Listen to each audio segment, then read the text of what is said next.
নমস্কার বন্ধুরা, আমি পম্পি সিলেটি আপনার সকলের আমার কুটিমুটি ভিডিওর স্বাগতম।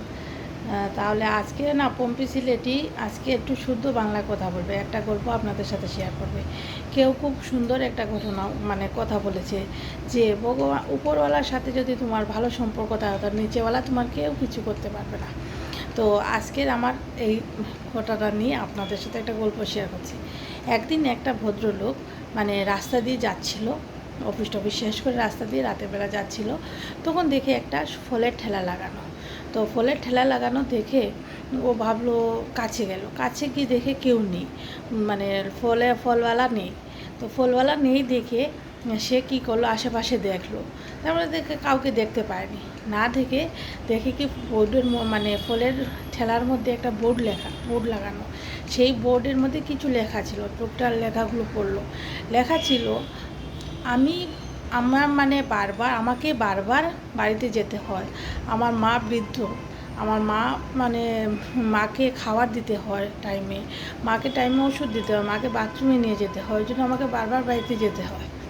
তাই যাদের তাড়াহুড়ো আছে ওনারা ফলগুলা মেপে নিয়ে যাক, আর যা টাকা বনে সেটা আমার পাশে গদ্দা আছে, সেই টাকাগুলো সেখানে রেখে দিতে পারে। আরও কিছু লেখা ছিল যে যদি কারো কাছে যদি টাকা না থাকে তাহলে ওনারা ফ্রিতে ফল নিয়ে যেতে পারেন, নিয়ে যাওয়ার আদেশ আছে, ওনারা ফ্রিতে নিয়ে যেতে পারেন। তো এইগুলো লেখা ছিল। লেখা দেখে লোকটা অবাক ভাবলো যে এই যুগে এইরকম মানুষের উপর কেউ বিশ্বাস করে লোকটা টাকাটা রেখে ফলের ঠেলাটা রেখে গেল। এই জমানাতে কি এইরকম হয়? এটা ভাবলো। তারপরে লোকটা সে যে জিনিসের যেটা দাম সেটা লাগানো ছিল, যে আপেল 10 টাকা কিংবা মৌসুমি 20 টাকা এরকম দাম লেখা ছিল। তো সেই দাম অনুযায়ী লোকটা কিছু অল্প ফল নিয়ে সে দাম অনুযায়ী টাকাটা গদ্দার নিচে রেখে দিল। যখন টাকাটা গদ্দার নিচে রাখতে গেল তখন দেখে যে গদ্দার নিচে আরও অনেক টাকা আছে, 100 টাকা, 50 টাকা, 20 টাকা, অনেক টাকা দেওয়া যায়। তখন ও ভাবলো, হ্যাঁ, লোক তো এভাবেই করছে, লোক সেভাবেই টাকা দিয়ে যাচ্ছে। তো লোকটাও টাকা রেখে দিয়ে চলে গিয়ে বাড়িতে গিয়ে খাওয়া দাওয়া করলো, ফ্রেশ হলো, খাওয়া দাওয়া করলো, করে ও রাতে ঘোরার অভ্যাস আছে, তো হাঁটতে বেরোলো। অনেকে থাকে না রাতে হাঁটার ইয়ে, তো লোকটা ওইরকম হাঁটতে বেরোলো। হাঁটার সময় দেখে কি দূর থেকে দেখে ওই ফলের ঠেলাটা নিয়ে একটা দুর্বল একটা লোক আসছে। তো লোকটা আসা দেখে দাঁড়িয়ে পড়লো, দাঁড়িয়ে জিজ্ঞেস করলো, ও ফলালা দাদা? তখন ও বললো কি, দাদা ফল নেই বাবু, কালকে নিয়ে আসবো, কালকে নিয়ে নেবেন, ফল সব শেষ হয়ে গেছে। বলে, না না, আমি ফল নেব না, আমার না তোমার সাথে কিছু কথা আছে। তখন বললো কি, কী কথা বাবু আমার সাথে থাকতে? বলে, না না, তুমি এসো, তোমার সাথে আমার কিছু কথা আছে। তো লোকটাকে দেখে বললো, ভাত খাবে? বললো, না, ভাত খাবো না, খাওয়া খাওয়া হয়ে গেছে বাবু।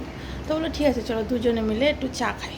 তো লোকটা চা ওরা নিয়ে বসছে, চা নিয়ে ওদের চর্চা শুরু হলো। তখন বললো, তুমি এই আইডিয়াটা কথা পেলে, এই লেখাগুলোর কথা বললো। তখন লোকটা বলে, বাবু, আমার এটা আমার 4 বছর আগে, আমার দেখেন না, আমার কোনো আমার ছেলে মেয়ে কেউ নেই, আমার স্ত্রী ছিল, উনিও মারা গেছে। এখন আমার মা, এই সংসারে আমি ছাড়া আমার মা কেউ নেই, আর মা ছাড়া আমার কেউ নেই। তো আমার মা বয়স্ক, উনি বৃদ্ধ মানুষ। তো উনি বলেন, তো বাবু তুই যে যাস বাইরে, আমার না ভালো লাগে না রে, আমার না মনটা খারাপ লাগে, ভয় ভয় লাগে, তুই যাস না বাবু, তুই বেড়াতে যাস না, বেড়াতে না, রুজির জন্য বাইরে তোকে যেতে হবে না। তখন ও বললো, মা, আমি যদি রুচিতে না যাই তাহলে টাকা পয়সা কোথা থেকে পাবো, তোমাকে খাওয়াবো কোথা থেকে, তোমার ঔষধ আনবো কোথা থেকে, আমাকে তো রুচিতে যেতেই হবে মা। তখন ওর মা বললো, তুই এক কাজ কর বাবা, কাল থেকে না তুই একটা ঠেলা লাগা, সেই ঠেলাতে ফল টল রেখে এই যে লেখাগুলোর কথা বললেন ওইগুলো রেখে দে, ভগবানের উপর ভরসা রাখিস, ভগবান যদি উপর ভরসা রাখিস, তোর যতটুকু পাবার তুই ততটুকুই পাবি, এতে তো কমও পাবি না, বেশিও পাবি, তোর কপালের যে আছে তা কেউ নিতে পারবে না। তারপর থেকে বাবু আমি এইভাবে করছি, গত 3 বছর থেকে আমি এইরকমই করছি। আর আমার বিশ্বাস করেন, আমার না টাকা আমি যতটুকু পাওয়ার ততটুকুই পাই, বরঞ্চ আরও একটু বেশিই পাই। অনেকে দয়া ভেবে না আমাকে অনেক টাকা দিয়ে যায়, আবার অনেকে খাবার রেখে যায়, অনেক কিছু কিনে টিনে আমার ঝুলিতে। 3 বছর হয়ে গেল, তো অনেকে জেনে গেছে যে এই লোকটা এইরকম, তো আমার জন্য, আমার মার জন্য খাবার রেখে যায়। আমার ঠেলা থেকে ফল কিনে ওরা আমার ব্যাগেই রেখে দেয়, আর ছোটো করে লিখে দেয়, এটা তোমার মার জন্য। এরকম হচ্ছে, আমার কোনো কমই হচ্ছে না। আমার আরও ভালো বেশি পাচ্ছি। তো এইভাবেই আমার চলছে বাবু, আমার কোনো হচ্ছে না, আমি ভালোই চলছি। তো এটা হচ্ছে কি, এই যে গল্পগুলো শুনে লোকটা অবাক হলো যে উপরওয়ালা এমন এক জিনিস, ঠিক ওনার মানে যেটুকু যার কপালে আছে ততটুকু ভেবে চলে হতো। আমরা এই গল্প থেকে আমরাই বুঝলাম যে ভগবানের উপর ভরসা রেখো, দেখো সব কিছু হবে।